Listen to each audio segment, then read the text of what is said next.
Semangat pagi. Assalamualaikum warahmatullahi wabarakatuh. Salam sejahtera bersama Uda Nazar, tempat berkumpulnya pemilik mobil pemula. Baik teman-teman, hari ini Uda Nazar sedikit berbagi tentang kok malah ketawa ya, gak ingat keingatan yang ada yang lucu sedikit.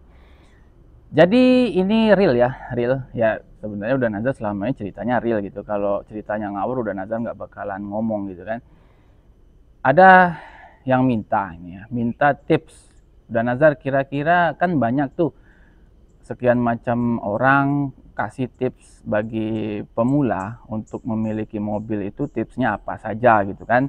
Karena kan banyak nih di konten-konten kreator lain yang lebih ahli dari Uda Nazar ya banyak gitu kan. Cuma karena temen Uda Nazar ini bertanya ke Uda, ya udah akan sedikit sharing beberapa yang harus diperhatikan ketika akan membeli mobil bagi pemula.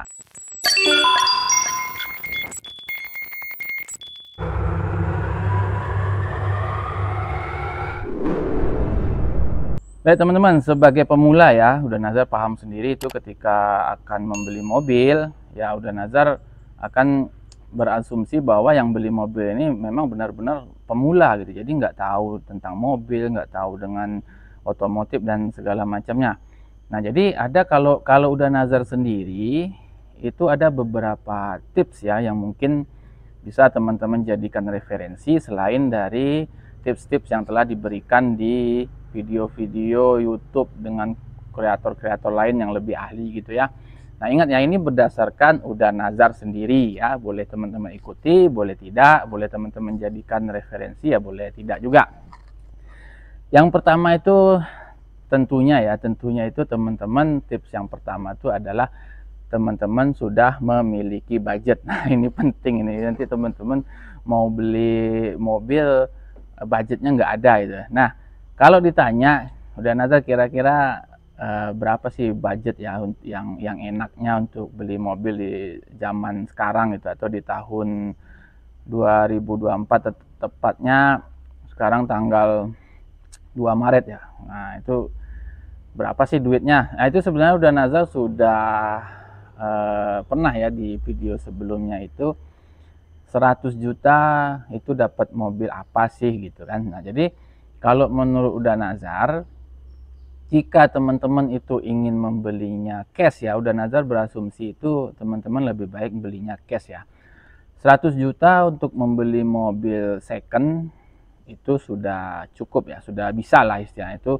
Apalagi di Jawa itu mungkin harga 100 juta itu udah lumayan lah itu dapat mobil ya. Sedangkan di tempat Uda aja ada mobil-mobil setelah MPV ya, multiple purpose vehicle, itu ya ranknya itu antara 70 sampai 100 juta itu udah dapat. Nah itu yang pertama ya. Yang pertama tentu teman-teman harus memiliki budget. Yang kedua adalah, pernah juga udah singgung sedikit di video sebelumnya, teman-teman bisa cari itu.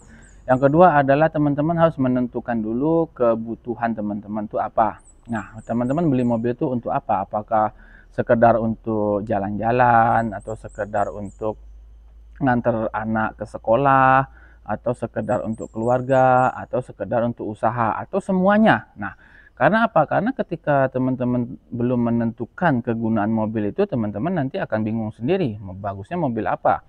Tanya ke sini bagus ini, tanya ke situ bagus ini. Jadi teman-teman nanti akan bingung sendiri.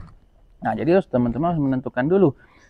Misalnya begini, oh saya hanya perlu untuk keluarga besar ya, tentu teman-teman harus membeli mobil yang kabinnya besar. Atau teman-teman saya beli mobil untuk usaha angkut barang misalnya ya, tentu teman-teman harus memilih mobil pick up misalnya. Nah itu teman-teman harus tentukan dulu kebutuhan teman-teman tuh untuk apa. Nah yang ketiga adalah kapasitas mesin. Nah kapasitas mesin ini tentunya nanti sebanding dengan harganya. Misalnya teman-teman mau cukup lah untuk di jalan di kota aja cukup yang 1500 cc misalnya kan, atau cukup dengan 1300 cc, atau untuk usaha wah ini perlu kita yang 2000 cc dengan mesin solar misalnya. Itu teman-teman harus tentukan dulu. Jadi berurutan, budgetnya dulu, kemudian kebutuhan untuk apa, baru ke kapasitas dari mesinnya. Kan mesin yang istilah mobil yang dijual itu kan mesinnya bermacam-macam ya, dan sesuai kebutuhan juga. Misalnya untuk keluarga kecil di kota berarti ngambil city car misalnya. City car kan cc-nya ada yang 1.300, ada yang 1.500. Nah, itu nanti berpengaruh ke biaya maintenance dan juga biaya penggunaan bahan bakar. Nah, itu yang ketiga.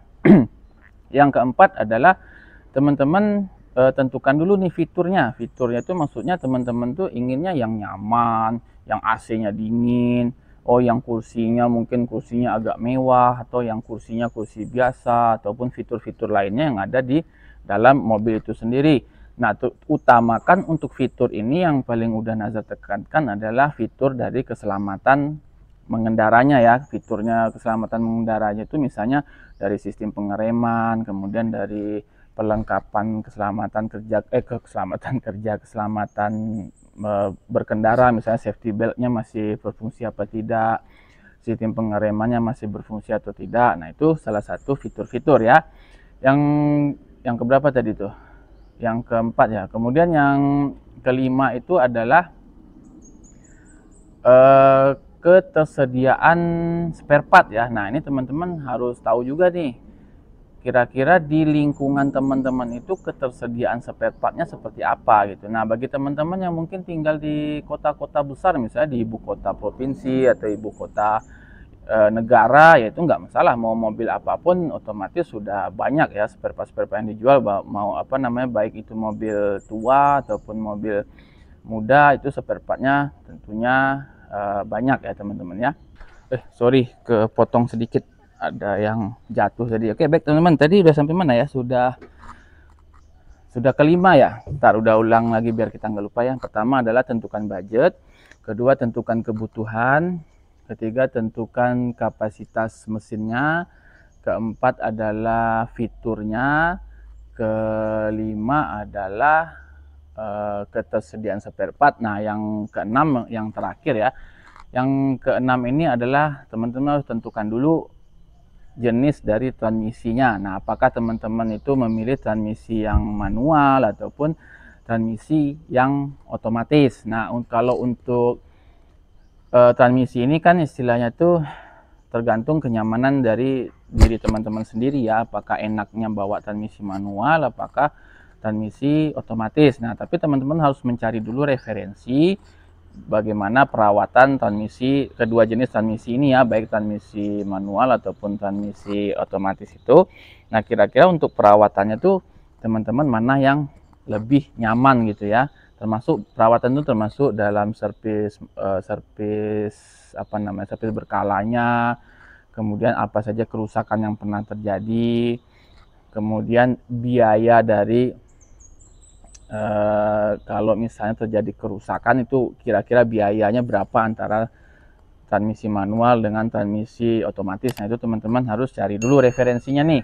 Jadi ketika teman-teman sudah menentukan 6 kriteria yang akan teman-teman jadikan untuk alasan membeli mobil, baru teman-teman putuskan, oh saya cocoknya mobil ini, saya akan membeli mobil seperti ini, saya akan membeli mobil keluarga ini, atau saya akan membeli mobil niaga ini dengan transmisi ini dan ini.